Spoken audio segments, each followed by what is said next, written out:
Vivienda que tiene mucho para cortar, pero mucha tela que cortar. Pero antes, entremos un poco por orden, ¿no? En lo que está sucediendo en Estados Unidos y lo que está sucediendo en la guerra de Ucrania. ¿Cuáles son el último momento en la guerra de Ucrania, sobre todo siendo ese cisne blanco-negro que está jugando en la fotografía económica, esa contraofensiva y esa opción de que con la contraofensiva o con toda la fotografía, como nos queda en los próximos meses, pueda haber una mesa de negociación de paz una vez que se hayan vuelto a alinear, ¿no? Los dos ejércitos en el territorio de Ucrania? ¿Cuál es el momento actual, Lorenzo?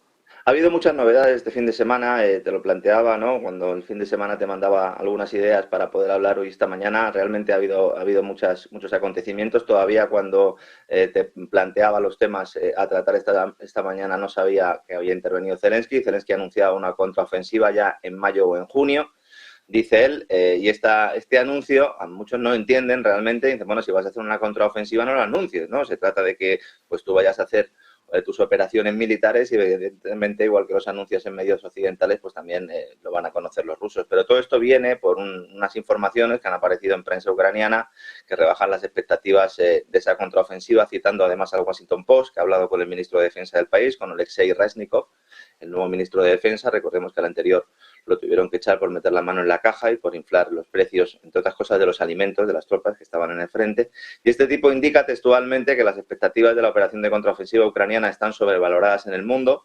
Este hombre teme que sea cual sea la actividad del ejército ucraniano en las próximas semanas, en los próximos meses, en ningún momento llegue a los niveles de expectativas que se están planteando en determinados medios de propaganda occidentales. La mayoría de la gente, dice él, espera algo enorme, lo cual podría provocar, dice él, también una decepción emocional, lo cual ilustra bien en qué punto estamos, ¿no?, de esta guerra o de esta fase de la guerra. Muchos funcionarios del gobierno de Kiev temen que si los ucranianos se quedan cortos, pues el país pueda perder buena parte de la ayuda militar internacional y sobre todo el dinero que se está enviando a expuertas, que eso es lo que en estos momentos preocupa mucho más al gobierno ucraniano, mucho más que el futuro de sus soldados, que ya recordemos que Zelensky dejó muy claro que la guerra seguiría hasta que muriera el último ucraniano. Los mandos militares de Ucrania ya llevan tiempo expresando su malestar con esa política que está adoptando Kiev, incluso mandando soldados prácticamente sin preparación a morir directamente al frente.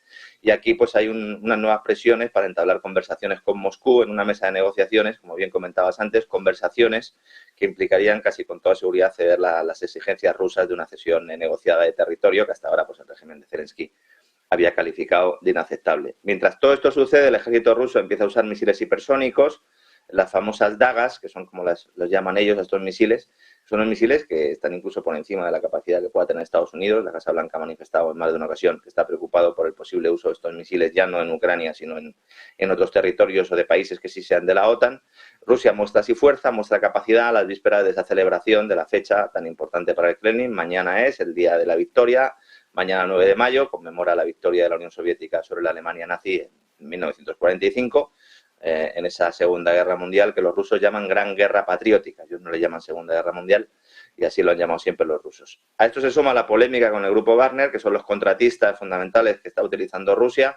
Ha sido una herramienta más de propaganda el anuncio este que decía Wagner de que se les acababan las municiones y que iban a salir de Bakhmut. Evidentemente esto no era así, estaban haciendo justo lo contrario. El viernes, sábado por la noche se produjeron nuevas incursiones por parte de Wagner, tomando posiciones para después anunciar un acuerdo con el Estado Mayor ruso que le va a permitir cubrir su supuesto déficit de suministros, que, como digo, pues no era tal, o por lo menos no tenía una gravedad como se había planteado por parte del máximo responsable de Wagner. Lo cierto es que seguramente veamos en breve cómo se anuncia que Rusia ya controla esta ciudad, situada en Donetsk, en el este de Ucrania.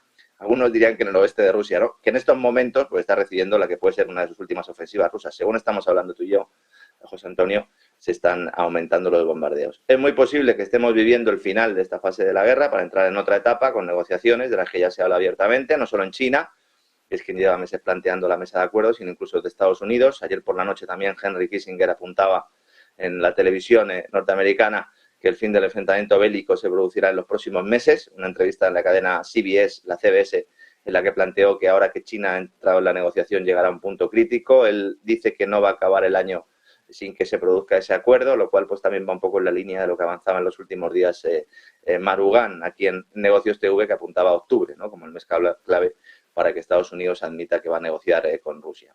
Hasta ese momento vamos a asistir a varias oleadas de propaganda de uno y otro lado, y el gran problema ahora que tiene Kiev y en consecuencia Occidente es explicar a su población que prácticamente todo lo que se habían contado de la guerra Es falso. Este es otro gran problema. Volvemos otra vez al tema de la mentira. A pesar de los ingentes recursos económicos y militares, Ucrania no va a recuperar estas repúblicas del Donbass, no va a recuperar Crimea.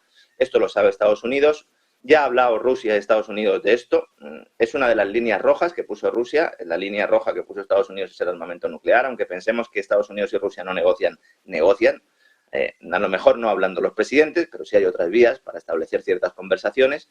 Y claro, cualquier tipo de alto el fuego pues llevará aparejado una serie de cesiones, como decía antes, por parte de Ucrania que nunca habían estado dispuestas a aceptar. A mí lo que más miedo me da es que en este contexto de desesperación pueda haber algún tipo de ataque de falsa bandera que justifique algún tipo de acción militar con la que ahora mismo los ejércitos no cuentan, ¿no? Cuidado, porque en estos momentos de desesperación más de uno puede cometer errores y en la Casa Blanca preocupa mucho lo que puede hacer Zelensky, que ya ha protagonizado algunos episodios de este tipo, ¿no? En el capítulo de la crisis financiera, un fin de semana después de